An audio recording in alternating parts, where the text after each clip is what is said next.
Tem também algo rolando hoje no Supremo Tribunal Federal. Na verdade, já estamos numa agenda, num cronograma para ouvir testemunhas. A primeira turma do Supremo Tribunal Federal ouviu hoje as testemunhas de Mauro Cid e, claro, muitas informações aí importantes para que eles possam cruzar dessa investigação da tentativa de golpe. Quem acompanhou isso, como a gente sabe, isso não está sendo transmitido. A gente está vendo aí as imagens, o Mauro Cid quando esteve na CPI da Covid, né? Quem está acompanhando isso, porque tem uma salinha reservada para os jornalistas que ficam lá espiando essa videoconferência, anotando tudo e trazendo essas reportagens bombásticas que a gente tem acompanhado desde o início com as declarações, inclusive dos militares. Quem está acompanhando isso é o Matheus Coutinho, diretamente de Brasília. Queria chamar ele aqui no nosso telão. Vamos lá chamar o Matheus? Ele está nessa salinha. Ai, a gente fica tão curioso para saber, para estar aí, para ser essa mosquinha que nem você, mas a gente tem você aí e isso é bom demais, né, Matheus? Bom dia, seja bem-vindo. Bom dia, Fabíola. Bom dia, Sakamoto, Josias. Pois é, essa salinha disputada, viu, aqui pela imprensa. É um telão que a gente acompanha a audiência feita pelo Teams ali, com todos esses militares, né? Até agora foram majoritariamente militares ouvidos. E na audiência de hoje, Fabíola, primeiramente foi uma audiência bem mais rápida. Foram ouvidos 7 pessoas em pouco mais de 1 hora ali. Então foram depoimentos curtos, a maioria deles, rápidos. E como são testemunhas de defesa do Mauro Cid, o que chamou a atenção hoje foi justamente, assim, muitos militares que já trabalharam com ele, muitos ex-chefes deles de outros períodos, né, que o Cid tem uma longa trajetória no Exército, para falar bem dele, né, digamos assim, falar bem dele como militar, falar bem dele no sentido de que ele nunca foi um militar politizado, nunca falou de golpe comigo. Foi muito nessa linha a maioria dos depoimentos, só que teve um depoimento em especial que chamou mais a atenção de todo mundo, inclusive do próprio Moraes, que foi o depoimento do ex-comandante do Exército, Júlio César Arruda. Para quem não lembra, é o comandante que assumiu ali no finzinho do governo Bolsonaro. Ele assumiu em 30 de dezembro e perdeu o cargo logo na sequência ali em janeiro, depois dos atos de 8 de janeiro. Em 21 de janeiro ele já tinha saído. E chamou muita atenção esse depoimento porque primeiro a PGR questionou ele, né? Em relação aos réus do 8 de janeiro que estavam lá acampados, né? Em relação aos acampados que estavam lá em frente ao Exército, por que o senhor não deixou a polícia entrar no dia 8 de janeiro, que a gente teve aquele episódio polêmico? E ele falou, não, eu não impedi a polícia de entrar. O que aconteceu foi que eu estava lá desde as 2 da tarde, com o Múcio, acompanhando toda a situação. Fui avisado pelo então general Dutra, né, que era o comandante do Palácio do Planalto, comando militar do Planalto, que a polícia militar estava chegando justamente para deter esses manifestantes que estariam acampados lá. O que eu fiz foi mandar chamar as outras autoridades para a gente buscar uma saída coordenada. E é interessante essa versão dele, né? Porque, assim, saíram muitos relatos sobre isso na época, né? Que foi um momento tenso ali com as autoridades, os ministros do governo Lula, com o comandante do Exército, com os generais ali, e esse embate que teria havido entre os generais e a PM. E essa versão que o Júlio César Arruda deu hoje dá a entender que foi uma situação um pouco mais tranquila, entendeu? E isso chamou muita atenção, tanto que até em determinado momento depois, o próprio Moraes questionou o Júlio César Arruda, falou, general, o ex-comandante da PM do DF disse em depoimento à PF, no âmbito de uma investigação, que o senhor teria falado com ele nesse dia que a minha tropa é um pouco maior que a sua, com o dedo em riste, inclusive. O senhor confirma essas informações? Aí o general titubeou um pouco e, no fim das contas, disse, não me recordo disso.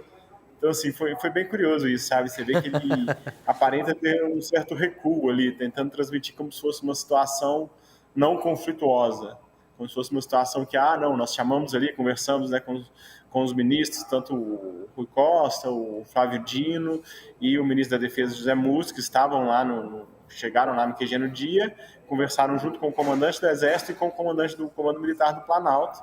E na versão dele apresentada hoje, do Júlio César Arruda, chegamos a um consenso ali, houve uma tentativa de apaziguar os ânimos, né?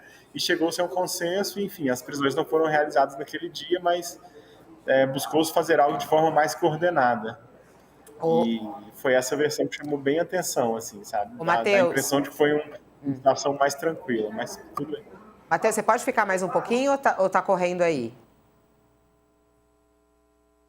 Posso sim, posso Pode? sim. Não, porque eu queria só passar rapidamente para o Josias e para o Sakamoto comentarem a de hoje, porque eu quero voltar à de ontem, que você acompanhou, e ontem foi muito forte, né? As declarações feitas ontem e antes de ontem, e isso vai trazer aí também muito entendimento sobre a tentativa de golpe. Em relação a essa, Josias, sobre a declaração agora que o Matheus acaba de nos contar, que o general, até já está na nossa página anual para quem quiser em texto, a reportagem do Matheus Coutinho. General nega ao STF ter impedido prisão de golpistas no QG do Exército, que é isso que o Matheus acabou de contar para a gente em detalhes.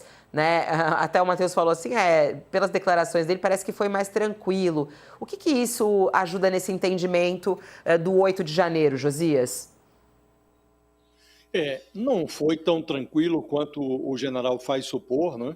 E ele corre riscos ao dizer algo assim no ambiente do Supremo, porque há hoje no Supremo um personagem que viveu esse momento intensamente, que é o ministro Flávio Dino, que era, na época do 8 de janeiro, o ministro da Justiça, acompanhou, inclusive, essa confusão que foi proporcionada no dia em que o general Júlio César de Arruda impediu que a Polícia Federal cumprisse a ordem judicial de prender aqueles personagens que estavam ali acampados na porta do quartel-general do Exército.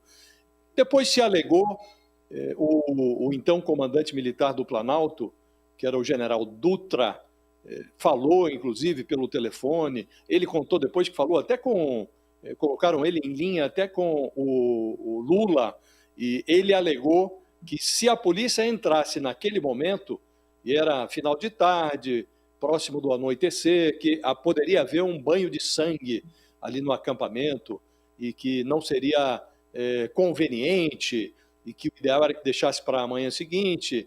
Mas houve o general Júlio César Arruda entrou em altercação verbal com o representante do Dino, que era interventor na Secretaria de Segurança Pública do Distrito Federal, o Ricardo Capelli. O Capelli teve momentos de grande tensão com esse general Júlio César de Arruda. Então não foi esse passeio no parque que o general faz supor, que ele não impediu.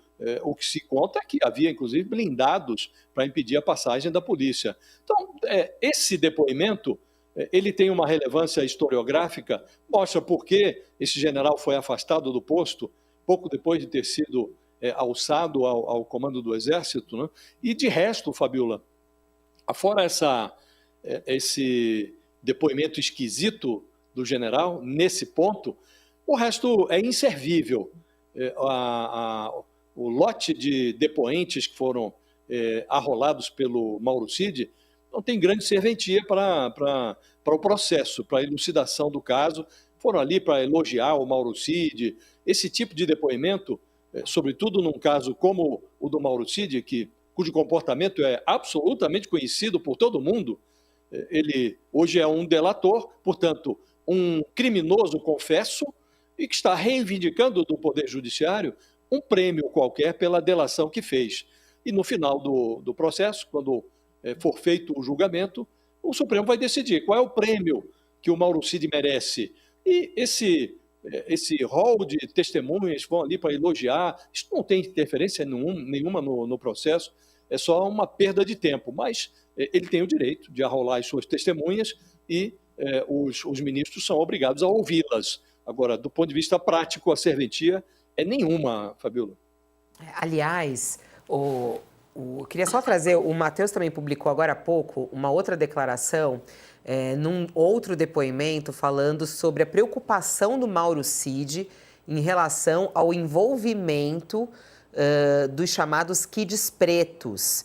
Num dos depoimentos de hoje, o capitão do Exército, Rafael Maciel, afirmou que o ex-ajudante de ordens ficou profundamente incomodado e pesaroso com o envolvimento de militares das forças especiais que foram subordinados a ele, os chamados Kid Pretos. Conta pra gente essa, Matheus. Qual foi essa preocupação?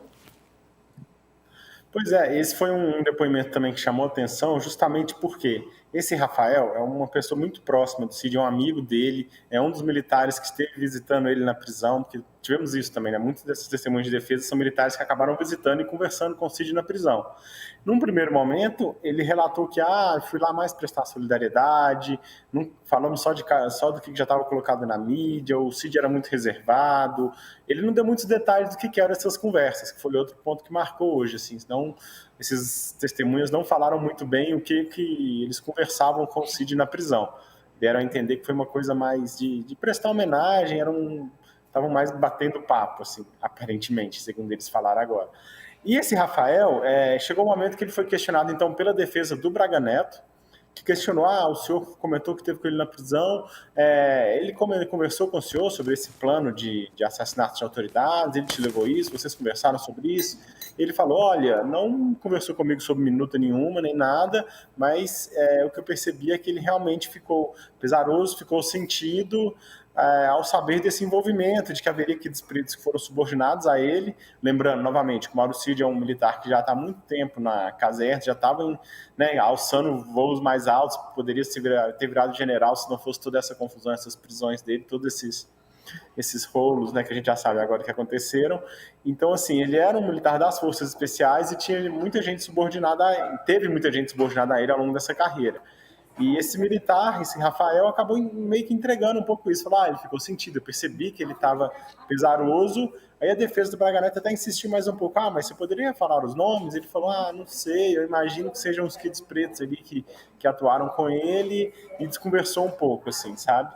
Que foi uma outra marca desses depoimentos de hoje, assim, quando tanto os advogados, quanto às vezes até a própria PGR pediam mais algum detalhamento, esses militares não entravam muito nesse nível de detalhamento, sabe?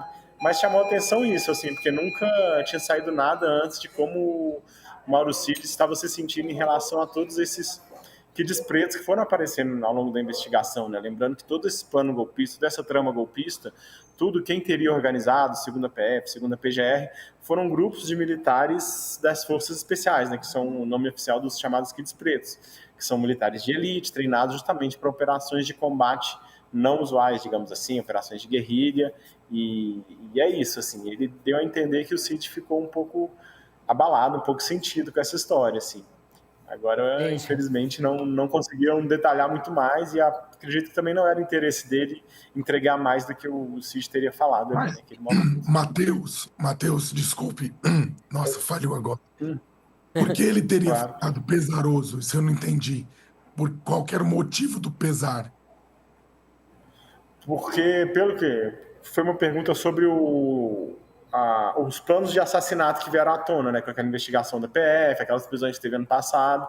Então ele teria ficado pesaroso quando isso veio à tona e vários desses kids pretos foram presos, entendeu? Foi isso que a testemunha deu a entender. Ele ficou pesaroso com a situação no geral. Só que essa testemunha, ao mesmo tempo, o Rafael, ele acabou não declinando nenhum nome, sabe? Assim, que ao fim e ao cabo a impressão que dá é que esses militares nenhum quer falar demais do outro, assim, sabe?